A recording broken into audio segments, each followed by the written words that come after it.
যিসকল ব্ৰাহ্মণ এই ব্ৰাহ্মণৰ এইসকল গুণ থাকিব লাগিব। গতিকে ব্ৰাহ্মণ কোন? ব্ৰাহ্মণ ক'ত কৈছে? আপোনাৰ কৈছে ব্ৰাহ্মণ মুখত, ক্ষেত্ৰীয় বাহুত, বৈশ্য উৰুত, শুদ্ধ চৰণত। গতিকে আমি যদি ভকতৰ শাৰী লৈ আহিছো, আমি প্ৰত্যেকে ব্ৰাহ্মণ। কিন্তু আমি তাৰ পৰ্যায় মানে কি আমি সৎ কৰ্মটো আগুৱাই যাব লাগে। কিন্তু সৎ কৰ্মটো মেকুৰীয়ে খৰচ কৰি ঢাকি থোৱা আমি তাক ঢাকি থৈ ৰসগংগুৱে আৰু টংগুৱে পুত্ৰ যদি কাজিয়া লাগি আহিছে বা পুত্ৰ যদি কাজিয়া লাগিছে, পিতৃ মাতৃয়ে ভাল ভদ্ৰ জ্ঞানী পিতৃ মাতৃয়ে কব বা কাজিয়া লাগিব নালাগে, তোক যি দুচাপ দিলে দিলে। কিন্তু আমাৰ নিচিনা অজ্ঞানী পিতৃয়ে যদি সি যদি দুচাপ দিছে, তই কি কৰি আছিলি? তই কি কৰি আছিলি? তইতো তাক দুচাপ দি আহিব পাৰ, তাক খেকে কৰিব লাগিল। ই দুচাপে দিছে, ইফালে মায়ে বাবুকে কৈছে নহয় তাক খেকে কৰিব লাগিল। গতিকে এই যুক্তি কিন্তু ভৰতে কেতিয়াও মানি লোৱা কথাটো যে আইতৰ শক্তি পূজা অৰ্থাৎ দেৱী পূজা। এই দেৱী পূজা কোনে কৰিছিল? পহিলা সেই আদিৰ যুগত দেৱী পূজা কোনে কৰিছিল? যে দেৱী পূজা নিজে স্বয়ং ভগৱান কৃষ্ণই নিজে পূজা কৰি দেখুৱাইছিল। দেৱিকা সৰস্বতীক নিজেই পূজা কৰি দেখুৱাই দিছিল। নমস্কাৰ, মোৰ অন্য এটা ভিডিঅ'লৈ আপোনালোকক স্বাগতম জনাইছোঁ। মই ৰন্তুমণি, আপোনালোকে চাই আছে জানিব মন যায়। আজি মোৰ জানিব মন যায় জৰিয়তে আপোনালোকক শুনাম ভাগৱত পাঠ আৰু ব্যাখ্যাৰ জৰিয়তে কেইটামান জ্ঞানৰ কথা, যিকেইটা আপোনাৰ জীৱনৰ কাৰণে যথেষ্ট প্ৰয়োজনীয় কথা আপোনালোকক শুনাম। সেই ভাগৱত পাঠ আৰু ব্যাখ্যাৰ জ্ঞানৰ কথাৰ মাজতে বৰ্তমান সময়ত ল'ৰা ছোৱালীয়ে পিতৃ মাতৃৰ বাক্য কিয় নেমানে, বা বৃদ্ধ অৱস্থাত ল'ৰা ছোৱালীৰ পৰা আপুনি কি আশা কৰে, বা সংস্কাৰ মানে কি, বা ভৰত মুনিয়ে পিতৃৰ বাক্য কিয় মনা নাছিল আদিৰ বিভিন্ন জ্ঞানৰ কথা ব্যাখ্যাকাৰী সুন্দৰভাৱে ৰসালভাৱে আপোনালোকক শুনাইছে। আপোনালোকে সেই জ্ঞানৰ কথাখিনি সুন্দৰকৈ শুনক মোৰ জানিব মন যায় জৰিয়তে।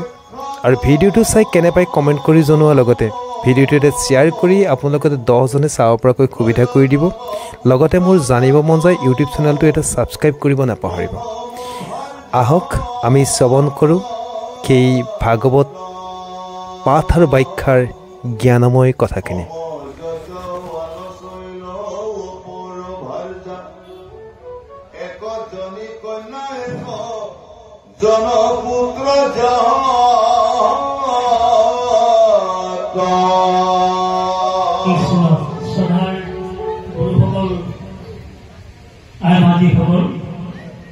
ইতিপূৰ্বে আমাৰ ভাগৱতৰ অনুষ্ঠানত গুৰুসকলে ভাগৱতৰ প্ৰথম পঞ্চম স্কন্ধৰ পৰা যে ভৰত ৰজাইও তেওঁৰ জীৱনটোৰ পিছৰ জীৱনটো আৰু আগ জীৱনটো তেওঁ কেনেকৈ পৰিচালনা কৰিছিল আৰু তেওঁ কেনেকৈ ঈশ্বৰমুখী হ'ব পাৰিছিল, এই কথাখিনিকে গংগা পাৰত ব্যাসৰ পুত্ৰ ফুকক সুধিছিল যে হে গুৰুদেৱ, যিহেতুকে মইতো ঋষি খাবৰ পৰা অভিশাপ পালোৱেই, কাৰণ ঋষি খাবৰ পৰা যেতিয়া মই অভিশাপ পালো, কিন্তু অভিশাপও মই বাচিব পাৰো এটা পন্থ আছে বা পন্থটো আপুনি দিব লাগে। কাৰণ দুখ নলগা কোনোজন নাই, দুখ প্ৰত্যেকেই দুখ লাগে নহয় জানো, কিন্তু দুখটো নিবাৰণ কৰিবওতো কিবা এটা আছে, গতিকে উপায় এটা আছে। গতিকে সেই গুৰুদেৱ এই শ্ৰমিক ঋষিৰ পৰা অপৰাধ লগাই যিটো মোক চিংগী মুনিয়ে যিটো মোক 7 দিন 6 ৰাতি তৈথকে দংশন কৰিব বুলি যিটো অভিশাপ দিলে, তাৰ পৰা মুক্তি হ'ব কাৰণে মোক আপুনি এই শিক্ষাখন দিয়ে। তেতিয়া সেই ব্যাসৰ পুত্ৰৰ সুকে কৈছিল, তেতিয়া সেই ধন্য ৰজা, তুমি পুণ্য ৰজা, তুমি পাণ্ডৱৰ তুমি বংশধৰ, তোমাৰ পিতৃসকলে কৃষ্ণৰ লগত সখী সম্বন্ধ কৰিছে, মিত্ৰতা কৰিছে, তাৰহে তুমি নাতি। গতিকে মই কৈ যাওঁ শুনা, সুকনিত যদি ৰাজা শুনা তাক পৰ, অংগীৰস গুপ্তে আছিল লন্ত দীপ্তবৰ। এজন ব্ৰাহ্মণ আছিল, অংগীৰসে ঔৰসে জন্ম হোৱাৰ এজন দ্বিজ, সেই দ্বিজৰ নাম আছিল অংগী। গতিকে এই যে দ্বিজ বুলি ক'বলগীয়া হ'লে আমি কি বুজি পাওঁ বা দ্বিজ কাক কয়? জন্মদায়কে শুদ্ধ সংস্কাৰে কি হ'ল? দ্বিজ, হয়নে? গতিকে সংস্কাৰ, যদি আমি এই পৃথিৱীত মানুহৰ জন্ম পাইছো, যদি আমাৰ সংস্কাৰ নাই, মানুহ জন্ম আমি পালো কিন্তু আমাৰ সংস্কাৰ লাগিব নহয়। যাৰ সংস্কাৰ নাই তেতিয়াহ'লে তেওঁ শুদ্ধ প্ৰাণী, তেওঁ একো নাজানে, অজ্ঞান, গতিকে অজ্ঞান হৈ থাকে। গতিকে এইকাৰণে আমাক সংস্কাৰ লাগে। সমৰম উপাসনা পঢ়ান বিশেষ তিনি ঠিকা কৈছে পৰ দুখ কৈছে সহ। এই যে আমি এই পৃথিৱীত আছো, আমি মাত্ৰ তিনিটা কাপোৰ আমি সকলোৱে লৈ আছো দেই। এটা হ'ল সৎ, এটা হ'ল ৰস, এটা হ'ল তম। কিন্তু আমি তাৰ পৰ্যায় মানে কি আমি সৎ কৰ্মটো আগুৱাই যাব লাগে, কিন্তু সৎ কৰ্মটো মেকুৰীয়ে খৰচ কৰি ঢাকি থোৱা, আমি তাক ঢাকি থৈ ৰস গমটোৱে আৰু তম গুণটোৱে আগুৱাই গৈ আছো, হয়নে বাৰু? হয়নে? আমি তম গুণটোহে আগুৱাই গৈছো। এতিয়া ভগৱতে কৈছে নহয়, কৰ্ম কৰিব লাগিব, মানুহে সৎ গুণ কৰিব লাগিব, মানুহে ৰস গুণ কৰিব লাগিব, মানুহে তম গুণ কৰিব লাগিব। কিয় কৰিব লাগিব জানে? আপুনি কৰ্ম নকৰিলে আপুনি পৰিয়ালটো চলাব নোৱাৰে, আপুনি হাল নাবালে আপুনি ল'ৰা ছোৱালী শিক্ষিত কৰিব নোৱাৰে, পঢ়াব নোৱাৰে। হ'ব কৰ্মটো হয়তো জ্ঞান, জ্ঞানে মুখ্য সাধি দেখক। কৰ্ম কৰিলেহে আপুনি জ্ঞান হ'ব। গতিকে তাত ক'লে যে অতিথিক অন্ন দিয়া কৰন্ত ভোজন, যদি আপুনি খেতি নকৰে, চাকৰি নকৰে, আপুনি কৰ্ম নকৰে, পূজা পাতল নকৰে, দেৱ দেৱীক পূজা নকৰে, ভগৱন্তক পূজা নকৰিলে আপুনি শৰীৰটোৰ পৰা শক্তি পাব। কৰ্ম কৰিবৰ কাৰণে আপুনি শৰীৰটোৰ শক্তি ক'ৰ পৰা পাব? আপুনি গতিকে শক্তিদায়ক হ'ল আজি যি আমাৰ চৰকাৰে যিজন আজি 20 বছৰ ধৰি আপোনাৰ আজি এই আই গোসানী ভাগ পুজি আছে, নিশ্চয় তাৰ পৰা কিবা এটা ফল পাইছে নে নাই? তাৰ পৰা কিবা এটা ফল পোৱাৰ কাৰণে আজি তেওঁ এখন ভাগৱত অনুষ্ঠান পাতিব পাৰিছে নে নাই? গতিকে কৰ্মটো হৈবেক জ্ঞান, জ্ঞানে মুখ্য সাধিবেক। গতিকে কৰ্ম নকৰিলে আপুনি অতিথি শুশ্ৰূষা কৰিব নোৱাৰে, পাৰিবনে? হয়নে? সেইটো যিবিলাক কৰ্ম নকৰিব, যদি একো নাই, সেইটো হ'ব কি? সেইটো চাণ্ডাল, সেইটোক চাণ্ডাল বুলি কৈছে। যাৰ হাতত কৰ্ম নাই সেইটো চাণ্ডাল বুলি কৈছে। আপোনাৰ অতিথি গলেও যদি তেওঁ পানী এগিলাচ দিব নোৱাৰে, কিহত? অতিথি গলে যদি পিয়াখন দিব নোৱাৰে, অতিথি গলে যদি অন্ন এভাগ দিব নোৱাৰে ভোকত যোৱাজনক, তাৰ ঘৰত চাণ্ডাল নহয়নে? তেতিয়া আমি শেষলৈ যাইছো, তেতিয়া কেনে ক'লে গুৰুসকল, সেহি মিলে তাহাঁতে সন্তোষ হোৱে মন। এগিলাচ যদি গৃহস্থ ঘৰত যোৱাৰ লগে লগে যদি এগিলাচ পানী খায়, তেতিয়া তাৰ মনটো ভাল লাগি গ'ল, হয়নে নহয়? এসাঁজ খাব পালে মনটো ভাল লাগি গ'ল। যদি একোৱে যদি দিব নোৱাৰে, তেতিয়াহ'লে তেওঁ মন ভাল লাগিবনে? এই ঘৰ চাণ্ডালত থাকি তাত একো এগিলাচ পানীও এওঁলোকৰ নাই। কৰ্মবিদ্যা জ্ঞান কৈছে, কৰ্মবিদ্যা আত্মজ্ঞান ধৰ্মটো নিপুণ। কাৰণ যেতিয়া মানুহ ঘৰত যেতিয়া আপোনাৰ হৰিভক্তি থাকিব, আলহী অতিথি সেৱা থাকিব, মানুহৰ প্ৰতি শ্ৰদ্ধা থাকিব, সেইখন গৃহৰ প্ৰত্যেকজনকে আত্মজ্ঞানী বুলি কৈছে। সেই গৃহৰ মানুহখিনিক আত্মজ্ঞানী বুলি কৈছে। যে আত্মজ্ঞানী তেতিয়া কৈছে কি? আত্মজ্ঞানীজনকে কৈছে বিদ্যা। কি বিদ্যা? উচ্চ শিক্ষাটোকে বিদ্যা বুলি কোৱা নাই। যদি অতিথিক ভকতক যদি তেওঁ মানে গণ্য নকৰে, অতিথি ভকতক যদি তেওঁ যদি ঈশ্বৰ যেন নেদেখে, তেতিয়াহ'লে উচ্চ শিক্ষাটোৱে তেওঁ কেতিয়া কাম নকৰে। সকলোৱে এতিয়া ক'লে আচৰসকলে ব্ৰাহ্মণৰ যত গুণ, গতিকে ব্ৰাহ্মণৰ এই গুণটো থাকিব লাগে। যিসকল ব্ৰাহ্মণ, এই ব্ৰাহ্মণৰ এইসকল গুণ থাকিব লাগিব। গতিকে ব্ৰাহ্মণ কোন? ব্ৰাহ্মণ ক'ত? কৈছে আপোনাৰ কৈছে ব্ৰাহ্মণ মুখত, ক্ষেত্ৰীয়ক বাহুত, বৈশ্য উৰুত, শুদ্ধ চৰণত। গতিকে আমি যদি ভকতৰ শাৰী লৈ আহিছো, আমি প্ৰত্যেকেই ব্ৰাহ্মণ। এইটোৱে কথা যে আমি যদি ভকতৰ শাৰী লৈ আহিছো, তেতিয়াহ'লে আমি প্ৰত্যেকেই ব্ৰাহ্মণ। এটা জাতি বামুণৰ লগত বাদ দিয়ক, আপুনি এটা উৎসৱ বামুণৰ লগত বাদ দিয়ক, বামুণ আমিয়েই। গতিকে সেইকাৰণে এতিয়া ক'লে ধৈৰ্য নৱ পুত্ৰ যত। গতিকে সেই ব্ৰাহ্মণৰ নটাৰ মানে কি কৰিলে? ভৈল নৱ পুত্ৰ জাত প্ৰথম ভাৰ্যা প্ৰথম গৰাকীৰ আপোনাৰ 9জন পুত্ৰ। এই 9জন পুত্ৰকত যে 9জন পুত্ৰ কৈছে নৱভক্তি। নৱভক্তি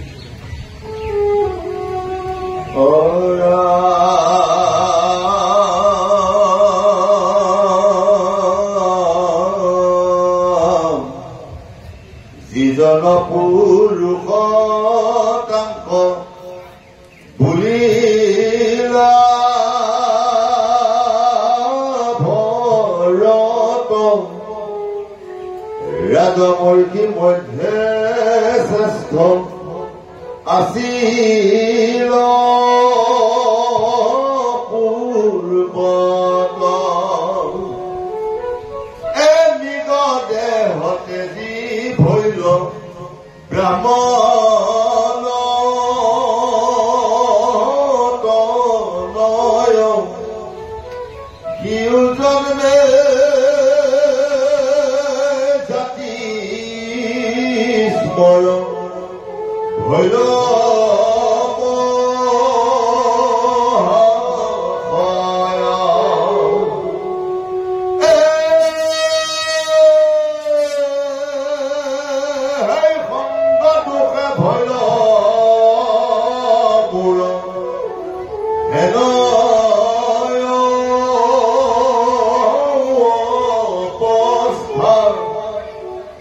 অসংগৰ সংগ আৰু নলৰ কথা হেন তুমি এৰি বিষ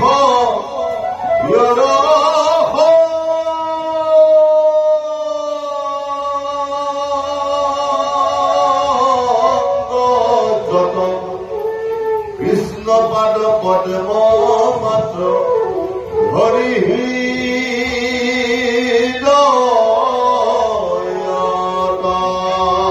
এই পৰিবাৰ কথাখিনি বাঢ়ি আহিছে। কাৰণ প্ৰকৃতি নহলে সৃষ্টি ৰক্ষা কৰিব নোৱাৰে। পাৰিবনে কোনোবা এজন পুৰুষে কৰিব পাৰিবনে যে মই প্ৰকৃতি নোহোৱাকৈ মই সৃষ্টি কৰিব পাৰিম? কোনো এজন আজিলৈকে ওলোৱা নাই। কাৰণ স্বয়ং ভগৱন্তই নিজৰ হৃদয়ৰ পৰা মহামায়াত বাস কৰিহে তেওঁ সৃষ্টিত আগুৱাই গৈছে। এইকাৰণে যম চৰাল ভৈল অপৰ ভাত জাত একজনী কন্যা একজন পুত্ৰ জাত। গতিকে যমৰ মানে ভাতজাৰ এগৰাকী কি হ'ল যে তেওঁ পুত্ৰৰ এজন পুত্ৰ জন্ম কৰিলে। পুত্ৰ কিয় জন্ম কৰিব লাগে?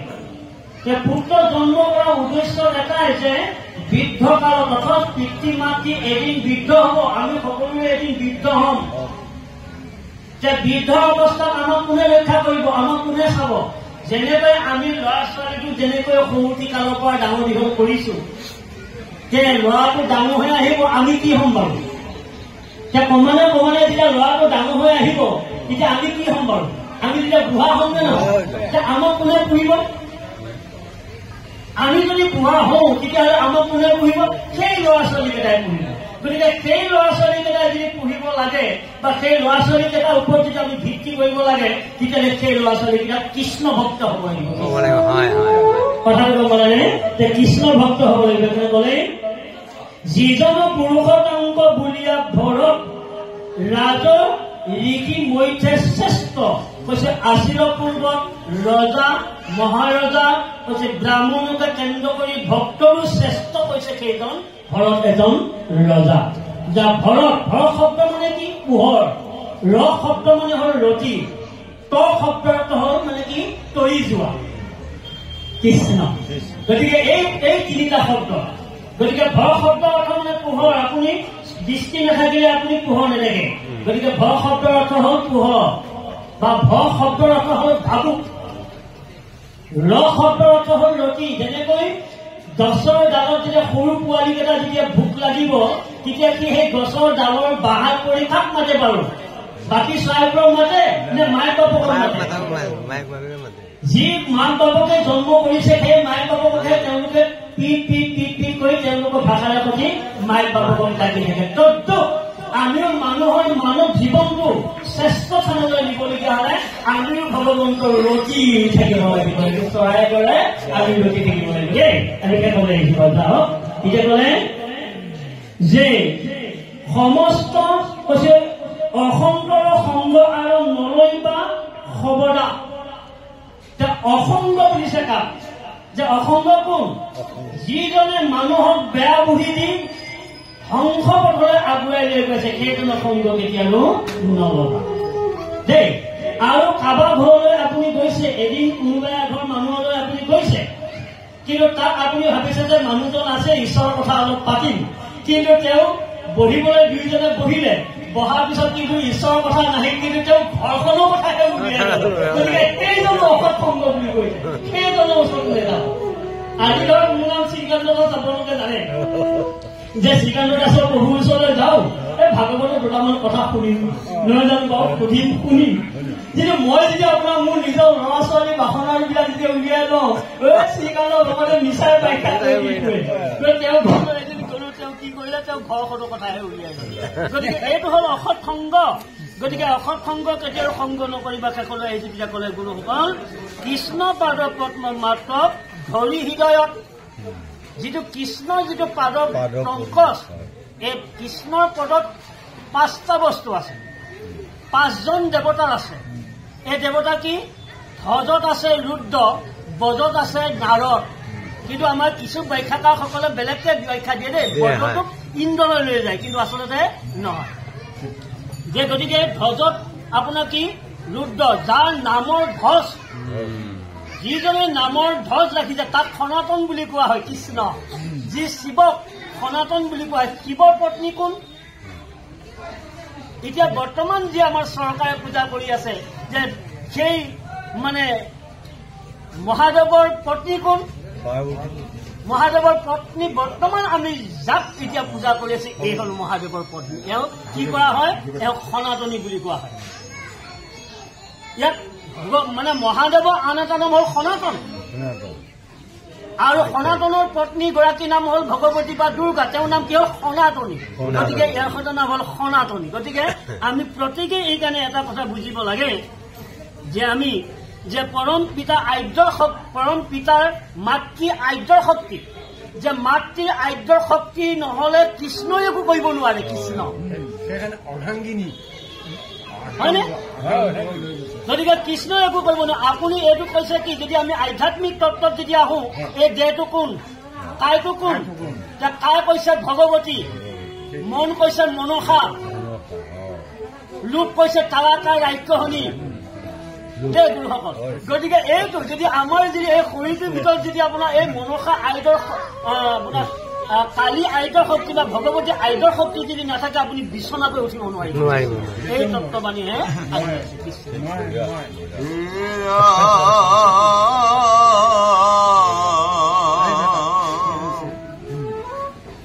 মাতিলেও নমাতন্ত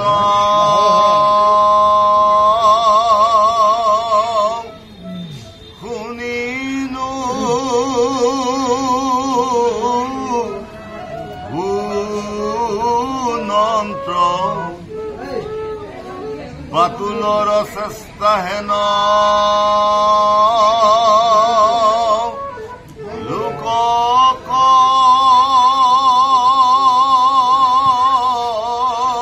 দেশন্ত টান নিজ পিতৃ যিটো পুত্ৰৰ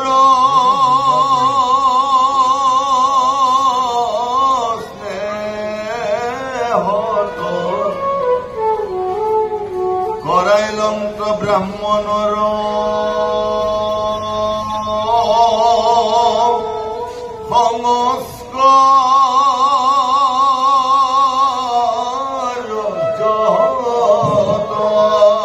এতিয়া গুৰুসকল যে আইদৰ শক্তি পূজা অৰ্থাৎ দেৱী পূজা এই দেৱী পূজা কোনে কৰিছিল পহিলা সেই আদিৰ যুগত দেৱী পূজা কোনে কৰিছিল যে দেৱী পূজা নিজে স্বয়ং ভগৱান কৃষ্ণই নিজে পূজা কৰি দেখুৱাইছিল দেৱিকা সৰস্বতীক নিজেই পূজা কৰি দেখুৱাই দিছিল আজি এই ভগৱতী পূজা অৰ্থাৎ দুৰ্গা পূজা, দুৰ্গা পূজা কোনে কৰিছিল?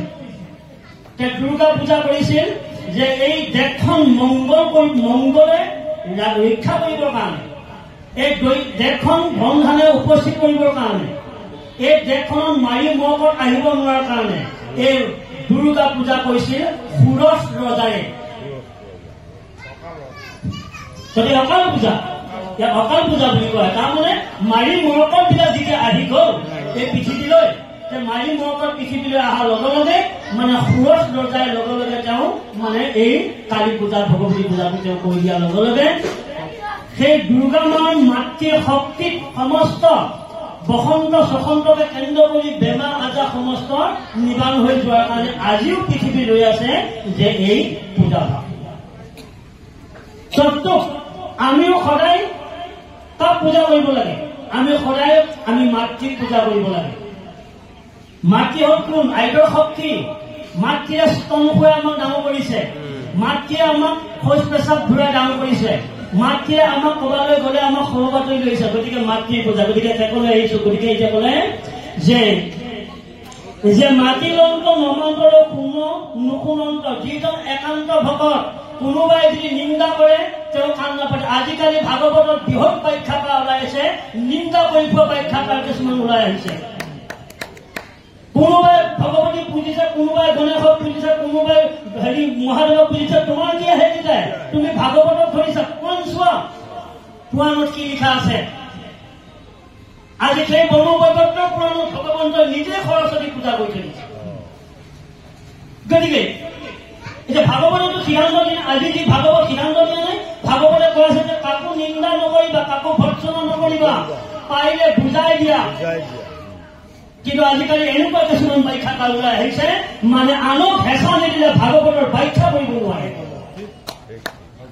আনক কথা নকৰে তেওঁলোকে ভাগৱতৰ ব্যাখ্যা দিব নোৱাৰে। ভাগৱতে কৈছে যে ব্ৰাহ্মণ চাণ্ডালকো নকৰি বিচাৰ, ব্ৰাহ্মণ চাণ্ডালকো কাকো বিচাৰ কৰিব নে? চোৰকো ডকাটো হইবা একত্ৰৰ, চোৰকো খাই কৰিবলৈ দিছে, চোৰকো বুজাবলৈ দিছে, ব্ৰাহ্মণ চাণ্ডাল বুলি বিচাৰ কৰিবলৈ দিয়া নাই। তেতিয়াহ'লে ভাগৱতৰ পঢ়ি কিয় নিন্দা কৰো? সকামী বুলি কিয় নিন্দা কৰো? নিষ্কামী বুলি কিয় নিন্দা কৰো? গতিকে মহন্ত যিসকল ভাগৱতী হয় তেওঁ কাকো মাত নিদিয়ে, যোনে যি ইচ্ছা পাৰিলে বুজাব, নোৱাৰিলে একো নহয়। গীতাকলৈ আহিছিল ভগৱতীয়ে কৈছে জৈৱপিতাহানতান্ত আছে আসক্তি তথাপিতো পিতৃ শিক্ষা দেন্ত প্ৰতিপতি। গতিকে আমি ল'ৰা ছোৱালীক শিক্ষা দিব লাগিব। যদি আমি ল'ৰা ছোৱালী ভাল মানুহ, ভাল পঢ়া শুনা কৰিবলৈ ডাঙৰ মানুহ, শিক্ষিত মানুহ, সমাজ চলোৱা, দেশ ৰক্ষা কৰা, ধৰ্মপ্ৰাণ, এইবোৰ যদি আমি সন্তান যদি আমি জন্ম কৰি লৈ যদি শিক্ষা দিব নোৱাৰো তেতিয়াহ'লে পিতৃ মাতৃ সন্তানৰ পৰা অভিশাপ পাব। সন্তানৰ পৰা পিতৃ মাতৃ শান্তি কি বস্তু কিন্তু তাক বুটলিব নোৱাৰিব। আমি কওঁ যে মোৰ ল'ৰাটো বেয়া, মোৰ ল'ৰাটো বদমাছ, পিতৃ মাতৃ নোপোহে, কিন্তু মই জন্ম সূত্ৰতে তাক বেয়া কৰি লৈ আহিলো। হয়নে? কিন্তু মই জন্ম সূত্ৰতে মই যদি সন্তানটোক যদি মই ভাল কৰিলোহেঁতেন তেতিয়াহ'লে মোক দেখাৰ লগে লগে সন্তানটোৱে যেনেকৈ বেজক দেখিলে যেনেকৈ সাপে ফেক মেলিলেও তললৈ মুখ কৰে, পুত্ৰবিলাক হলহেঁতেন পিতৃ মাতৃক দেখি তেনেকুৱা। কিন্তু আমি জন্ম লীলাটোৱে আমাৰ বেয়াৰ কাৰণে আমি আজি পুত্ৰীৰ পৰা আমি পিতৃ মাতৃৰ কিছুমান আমি অপমানিত আৰু লক্ষিত হ'ব লগা হৈছে। কৃষ্ণ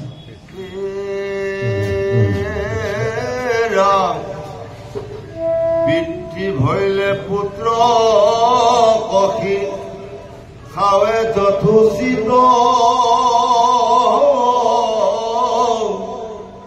লোকতো প্ৰসিদ্ধ ইটো শাস্ত্ৰৰূপীত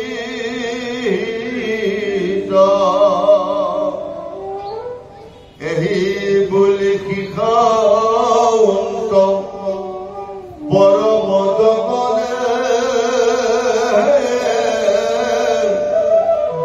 ভৰতে কিঞ্চিতো তাক নমানন্ত মনে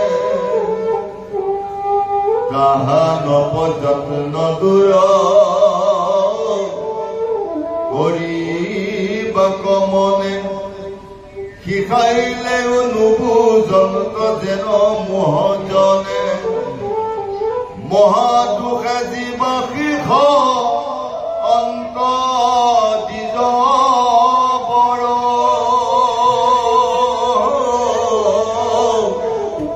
উলটি সুধিলে তাৰ নপান্ত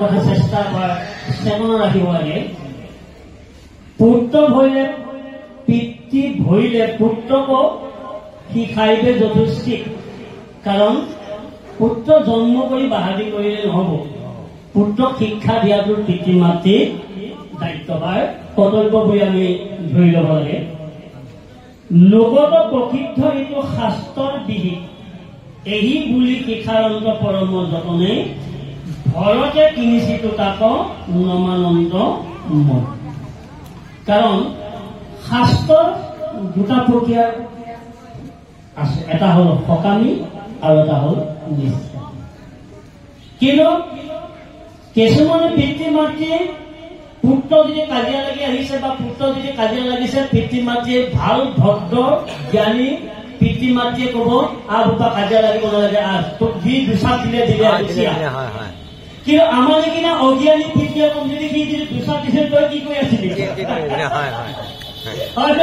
তই কি কৰি আছিলি তইতো তাক দুচাক দি আহিব পাৰ তাক খেকে কৰিব লাগিল ই দুচাকহে দিছে ইফালে মায়ে বাবুকে কৈছে নহয় তাক খেকে কৰিব লাগিল গতিকে এই যুক্তি কিন্তু ভৰতে কেতিয়াও মানি লোৱা কথাটো গম পালে নে এই যুক্তি কিন্তু ভৰতে মানি লোৱা পিতৃ মাতৃয়ে যদিও সাংসাৰিক জীৱনৰ যদি জ্ঞান দিছে কিন্তু ভৰতে তাক কেতিয়াও কিন্তু মানি লোৱা নাই কিন্তু ভৰতে মানিবহে ঈশ্বৰবাদ গতিকে এতিয়া ক'লে এই বুলি যেতিয়া ক'লে আপোনাৰ এই বুলি শিখাৰন্ত পৰম যতনে ভৰতে কিঞ্চিত তাক নমানন্দ মনে তাহান প্ৰযত্ন দূৰ কৰিবাক মন শিখাই বেলো নুবুজন্ত তেন গৃহ গতিকে এটা কথা আমি সদায় ল'ৰা ছোৱালীক কোনখিনি সময়ত শিক্ষা দিব লাগে এইটো আমি বেছিকৈ জানিব লাগে কাৰণ যেনেকৈ যদি ঘৰখনৰ যদি দুটা তিনিটা যদি গৰু আছে যদি আপোনাৰ গৰুকেইটা এৰালৰ পৰা ছয় অনাৰ লগে লগে যদি তাক যদি আপোনাৰ ঘৰত আহি পোৱাৰ লগে লগে যদি সদায় নিমখ অকণমানে সৈতে যদি গুড়া কেইটামান দি থৈ দিয়ে সি আপোনাৰ হানে বাৰু সি য'তে দেখাব এই দিনৰ লগে লগে ল'ব পাৰিব আপোনাৰ ঘৰলৈ সেই গুড়া কেইটা লোভত সি ঘৰলৈ গুচি আহিব কিন্তু হয়নে এই তত্ত্বক সেইটো আমি আহামুঠা দি পিতৃ মাতৃসকলে ল'ৰাসকলক ছোৱালীসকলক হাতে মূৰে বলাই আমি ক'ব লাগে আইহঁতো কলেজলৈ যাবা কাকো দুষ্ট নকৰিবা কাকো বেয়া কথা নকবা শিক্ষকক শিক্ষয়িত্ৰীক সন্মান কৰিবা লগৰ ছোৱালীৰ লগত তৰ্ক নালাগিবা বছ ল'ৰাকো বুজাব লাগে ছোৱালীকো বুজাব লাগে কিন্তু আমি কি কৰোঁ যে 4টা বজাত ছুটি হৈছে ছোৱালীজনী ওলাইছে এই 6টা বজাত আৰু 2 ঘণ্টা তুমি ক'ত সোমাই থাকিলা গতিকে এই 2 ঘণ্টা ক'ত সোমাই থাকিলে কিন্তু আমি নানান ধৰণে কিন্তু গালি পাওঁ হয় কিন্তু তাক বুজোৱা শক্তিটো নাই কিন্তু গালি পোৱা শক্তিটো আছে বুজাই পেলাই তেওঁ সোনকালে আহাৰ ব্যৱস্থা কৰিব জ্ঞান নাই তত্ত্ব এই তত্ত্ব তেনেকুৱা হৈছে যে পিতৃ মাতৃয়ে যদি সন্তানক যদি অবাধে যদি পাঠ কৰি দিয়ে গুণী জ্ঞানীয়ে কিন্তু কেতিয়াও তালৈকে আগ নাবাঢ়ে এই তত্ত্বটোৱে ৰামে তথাপিতো আতিশয় পুত্ৰ স্নেহত বেদ পঢ়া অন্ত শিখ অন্ত